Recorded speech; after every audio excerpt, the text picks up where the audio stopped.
जय हिंद दोस्तों, त्यागी trading tips में आपका स्वागत है। दोस्तों, इस वीडियो के अंदर हम बात करने वाले हैं नॉमिनी को लेकर आरबीआई ने क्या नए रूल का ऐलान किया है, जो कि बहुत ही शानदार है। किसी भी नॉमिनी के लिए बड़ी दिक्कत परेशानी होती है जब एक नॉमिनी को पैसा निकालना होता है। वो हो सकता है कि उसके पेरेंट्स का हो, उसके ब्रदर का हो, या फिर किसी का भी। निकालते समय कितने डॉक्यूमेंटेशन की दिक्कत होती है, लीगली किस तरीके से पैसा निकाला जाता है, बड़ी परेशानी देखने को मिलती है। तो उसको बिल्कुल सिंप्लीफाइड किया है, उसके बारे में यहाँ पर बात होने वाली है। एक शेयर, एक कंपनी जिसने 1500 करोड़ रुपया एक्सपेंशन प्लान में लगाया है, उसके बारे में यहाँ पर चर्चा करने वाले हैं। साथ ही ट्रम्प ने ऐसा क्या बोल दिया कि फिर से खलबली मच गई है, फिर से 100% का टैरिफ किस सेक्टर पे लगा दिया, उसके बारे में यहाँ पर चर्चा होने वाली है। चलिए स्टार्ट कर लेते हैं। पहले देखिए, हर कोई अपना एक नॉमिनी रखता है। मान के चले कि पेरेंट्स, किसी के भी पेरेंट्स, ठीक है। नॉमिनी मतलब कि जो अब पैसा लेने वाला हो, ठीक है। दिक्कत परेशानी होती है किसी को भी नॉमिनी बनाते समय कि मेरा पैसा उसको मिल पाएगा कि नहीं मिल पाएगा। कभी कभी तो 2-2, 3-3 महीने लग जाते हैं, 4-4, 5-5 महीने मिल लग जाते हैं, और ये केस कहाँ पर पहुंच जाता है, कोर्ट में, और बैंक पैसा देने के लिए तैयार नहीं होते हैं। यहाँ पर क्या बोला है, यहाँ पर आरबीआई ने बिल्कुल क्लियर कर दिया है। तो दोस्तों, जो भी डिपॉजिट्स होंगी 15 लाख रुपए तक की, ठीक है, वो इजीली जो भी मृतक होगा उसके नॉमिनी को आसानी से दी जाएंगी, कोई परेशानी नहीं होगी। और इसका काम बैंकों को केवल 15 दिन के अंदर करना है। कितने दिन के अंदर करना है? 15 दिन के अंदर करना पड़ेगा। अगर वो नहीं कर पाते हैं तो लगभग 4% के ब्याज के साथ या फिर पर डे 5,000 रुपये तक का उन पर पेनल्टी लग सकती है। यहाँ पर आप देख सकते हैं आरबीआई के रूल। फ्राइडे को ये सारी चीज़ें देखने को मिल रही है। कोई भी डिपॉजिट करने वाला जिसकी डेथ हो गई हो, तो आसानी से आप उसको पैसा 15 लाख रुपए तक का, कोई बड़े डॉक्यूमेंटेशन देने की आवश्यकता नहीं है। और यहाँ पर आरबीआई का सीधा निर्देश है कि इसको बैंक को करना ही पड़ेगा 15 दिन के अंदर। अगर इन्फॉर्मेशन मिल जाती है कि ये पर्सन की डेथ हो चुकी है, तो फिर इन कामकाजी को पूरा कंप्लीट करना पड़ेगा। नहीं किया जाता है कंप्लीट, नहीं पैसा दिया जाता है, तो फिर बहुत ज़्यादा पेनल्टी यहाँ पे लगेगी। तो फिर डरने और घबराने वाली कोई बात नहीं है कि किसी को अगर डर लग रहा है कि मैं एफडी कर रहा हूँ, मेरा पैसा नहीं मिलेगा, या फिर कोई लॉकर है उसमें पैसा नहीं मिलेगा, 5,000 रुपये तक का जुर्माना for locker and safe custody items पर लगेगा। और जो इंटरेस्ट पेनल्टी होगी वो 4% पर एनम एक्स्ट्रा और ज़्यादा लगाई जा सकती है, ठीक है। तो एक अच्छी खबर है, इसके बारे में आपको मालूम होना चाहिए। तो यहाँ पर देखें तो ट्रम्प का दिमाग बिल्कुल काम करना बंद कर दिया है। ट्रम्प बिल्कुल ये सोचता है कि कुछ भी सामान बाहर का हमारे देश के अंदर ना आए। तो उसको लगता है कि बस ये 4-5 महीने के अंदर या 6-7 महीने के अंदर ही सारा कंप्लीट मैं कर दूंगा। इसमें साल लगते हैं, 10 साल, 15 साल, इन सारी चीज़ों के अंदर एकदम से कुछ नहीं होता। प्लांट बनने में भी बहुत ज़्यादा टाइम लग जाता है, ठीक है। तो यहाँ पर देखेंगे ट्रम्प अनाउंस कर दिया है 100% tariff on all films made outside US. US के आउटसाइड कोई भी मूवी, किसी भी तरह की मूवी बनकर अमेरिका के अंदर आती है, चलती है, तो उस पर 100% का टैरिफ लगेगा। तो ये बड़ी दिक्कत परेशानी हो गई है। जो मूवी वाली कंपनियां हैं, थिएटर्स वाली कंपनियां हैं, उन पर इस चीज़ का असर देखने को मिल सकता है। फर्नीचर इंपोर्ट्स, इस पर भी टैरिफ लगता हुआ नज़र आ रहा है। साथ ही फार्मा सेक्टर में आप देखेंगे ब्रांडेड जितनी भी मेडिसिन दवाइयाँ हैं, उन पर भी टैरिफ लगा दिया है। साथ ही H1B वीज़ा पर तो लगा ही दिया है 100% का टैरिफ, और 50% का टैरिफ तो सारी चीज़ों पर ही लगा के रखा हुआ है। समझ बात आई है। तो ट्रम्प नहीं चाहते हैं कि इंडिया, या फिर खासकर इंडिया, किसी तरह का कोई भी बिजनेस अमेरिका के साथ करे। तो ये बात भी आपको मालूम होना चाहिए। इसका असर पड़ता है मार्केट पर।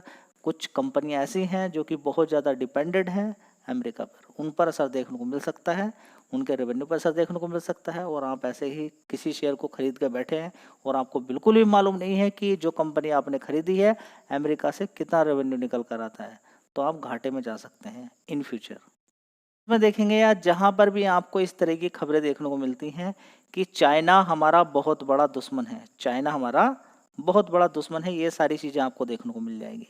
पाकिस्तान के साथ किसी तरह की कोई डील वगैरह हम नहीं करते हैं, किसी तरह का कुछ भी चीज़ें देखने को नहीं मिलती हैं। ठीक है। ज़्यादातर हमारे साथ हमारा किसके साथ बिजनेस चलता है? चाइना के साथ, अमेरिका के साथ और दूसरी कंट्रीज़ के साथ, ठीक है। तो यहाँ पर हम देखेंगे तो जिस तरीके से उधर से हमें मिलता है निराशा, अमेरिका हम पर बड़े बड़े टैरिफ लगा रहा है, उधर ही चीन ने बोला कि चीन ने भारतीय दवाइयाँ जो भी हैं उत्पादों पर जो पूरा 30% का शुल्क सारा हटा दिया है। 100% टैरिफ के बाद लिया फैसला। ये सारा फैसला लिया है जब अमेरिका ने 100% टैरिफ लगा के रखा हुआ है इंडिया के दवाइयों पर, ठीक है। तो चाइना कितना सपोर्ट यहाँ पर करता हुआ नजर आ रहा है। तो देखिए यहाँ पर आप सोच रहे हैं कि बहुत बड़ी चाल हो सकती है। हम बहुत बड़ा बिजनेस चाइना के साथ करते हैं, अभी हम बहुत ज़्यादा डिपेंड हैं चाइना पर। समझिए इन सारी चीज़ों को। कितने सारे मोबाइल अभी इंडिया के अंदर चाइना के चल रहे हैं। कहने के लिए तो आप कुछ भी सोचें, कहने के लिए चाइना के खिलाफ हम कुछ भी एजेंडा चला सकते हैं, लेकिन अभी तो हम बहुत ज़्यादा डिपेंडेड हैं। और चाइना के सामने हम क्या हैं? कुछ भी नहीं है अभी तो। क्या हमारे देश के अंदर ऐसी गाड़ियाँ चालू हैं इस समय, या फिर जो पब्लिक के लिए जो बस चल रही हैं उनमें किसी भी ड्राइवर की आवश्यकता ना पड़े? क्या वो इस समय चालू हैं? भी नहीं। तो अभी देखिए हमसे 20 साल आगे चाइना है अभी। हम अभी 20 साल 25 साल लग जाएंगे वहाँ तक पहुँचने में, अगर सही तरीके से हम काम करते हैं। क्या उस लेवल की पढ़ाई कर रहे हैं? उस लेवल की पढ़ाई ये सारी चीज़ें हैं, क्योंकि अमेरिका को हमने इतना ऊपर उठा दिया तो हम इधर भी उठ सकते हैं। लेकिन जो क्रीम है, जो टैलेंटेड लोग हैं जो विदेशों के अंदर जा रहे हैं, इंडिया के अंदर उतना दम होना चाहिए कि उनको रोक ले, क्योंकि चाइना के अंदर इतना दम था, उन्होंने रोक लिया। चलिए देखते हैं FIDIS का डेटा। तो DIS का डेटा देखते हैं। आज 3,690 करोड़ का माल नेट इन्होंने खरीदा है। खरीदा तो बहुत ज़्यादा है, लेकिन नेट की बात है जब इसमें से आज की सेल निकाल देते हैं जो माल बेचा है। इसी तरह से FIS की अगर देखें तो नेट 2,800 करोड़ का इन्होंने माल बेच दिया है, ठीक है। ये चलता रहता है। FIS खरीदते हैं तो DIS बेचते हैं, DIS खरीदते हैं तो FIS बेचते हैं। ये इनके बीच में आदान प्रदान चलता रहता है, ठीक है। तो यहाँ तक क्लियर हो गया, ठीक है। आप में से किसी ने पूछा है कि क्या मैं कॉल पुट में काम कर लूँ? सेबी के डेटा के अकॉर्डिंग 10 में से 9 लोग अभी तक ख़त्म हुए हैं जी। ऐसा क्या होता होगा? सोचने की ज़रूरत नहीं है। क्यों आगे ज़्यादा विचार करना है? कोई आग में जल गया, ये अफवाह फैल गई कि आग को छूने से जल जाते हैं। प्रैक्टिकल करने की आवश्यकता क्या है? प्रैक्टिकल करने की आवश्यकता क्या है कि मैं भी करके देखूं, क्या नहीं करके देखूं? कुछ ना कुछ ऐसा होता है जब काम करते हैं कोलपुट के अंदर कि पैसा अगर आ भी गया तो चला जाएगा। कुछ ना कुछ इस तरीके से दिमाग का मॉडिफिकेशन या फिर उसके अंदर इस तरह के केमिकल उत्पन्न हो जाते हैं कि दिमाग काम नहीं करता है। क्वांटिटी खरीदनी होती है, मान लीजिए कि 75 क्वांटिटी खरीदनी है, धीरे धीरे करके 150 हो गई, पता ही नहीं चला कब 4500, कब 9000 क्वांटिटी पहुंच गई, और उसके बाद पता चल रहा है कि बड़ा बड़ा नुकसान एक दिन के अंदर हो गया, सारा पैसा ही चला गया, ठीक है। तो ध्यान रहे, पैसा कम है, फालतू का कोई ब्लैक मनी नहीं आ रहा है, सरकारी नौकरी भी नहीं है और सिक्योर जॉब भी नहीं है, तो कॉलपुट का नाम ना लें तो अच्छा है, नहीं तो सड़क पे आ जाओगे।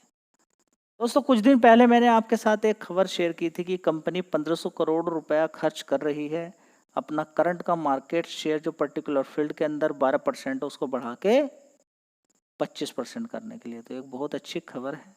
साथ ही कंपनी को बड़ी बड़ी सब्सिडी मिलती रहती है बिकॉज ऑफ, क्योंकि अगर देखें तो फर्टिलाइज़र की रिक्वायरमेंट कभी ख़त्म होने वाली नहीं है, कभी भी ख़त्म नहीं होगी फर्टिलाइज़र की डिमांड। कंपनी का शेयर अगर देखते हैं तो आज की डेट में 15,000 करोड़ का मार्केट कैप है। नंबर्स ऑफ टाइम ये शेयर आपको बताया है, और कोई भी नुकसान के अंदर नहीं होना चाहिए क्योंकि एक साल के अंदर लगातार तेज़ी है। लेकिन हाँ, इस शेयर ने भी अभी 234 ऊपर मारने के बाद अच्छी खासी नीचे गिरावट हुई, 167 रुपये तक पहुँचा, अभी 194 रुपये है। तो तेज़ी दिखा के गिरावटें होती हैं, आप डर जाते हैं कि अब तो ख़त्म हो गया, हम तो ट्रैप हो गए। तो तेज़ी के बाद गिरावट होना कोई गलत होती है क्या? ये चीज़ें बताइए, कोई गलत है? प्रॉफिट बुकिंग आती है ज़बरदस्त, वहाँ से निकल जाते हैं लोग। चलिए दोस्तों देख लेते हैं यहाँ पर, अगर बात करते हैं पारादीप फॉस्फेट्स की, तो इन अगस्त के अंदर 2025 यहाँ पर अनाउंस किया गया था, जब जानकारी मैंने आपको दी थी कि 1500 crore expansion, double market share करने वाली है, 12.5% से 25% 2026 तक, याद रखिएगा। इसके अलावा कंपनी एडिंग करने वाली है ओवर 1 मिलियन टन ऑफ, यहाँ पे देखेंगे ग्रेनुलेशन कैपेसिटी। चलिए और देखिए यहाँ पर increasing phosphoric acid capacity by 40%, बहुत अच्छी बात यहाँ पर देखने को मिल रही है।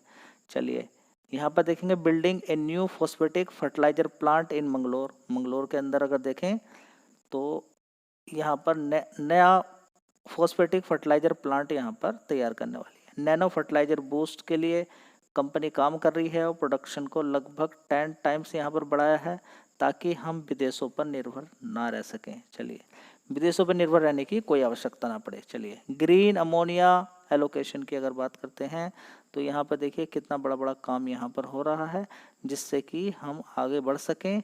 और इसी तरीके से अगर हम देखें तो फर्टिलाइजर के फील्ड के अंदर कंपनी अपना एक अलग इमेज बनाती जा रही है जिसकी वजह से शेयर के अंदर भी आपको आगे बढ़ता हुआ शेयर नजर आ रहा है।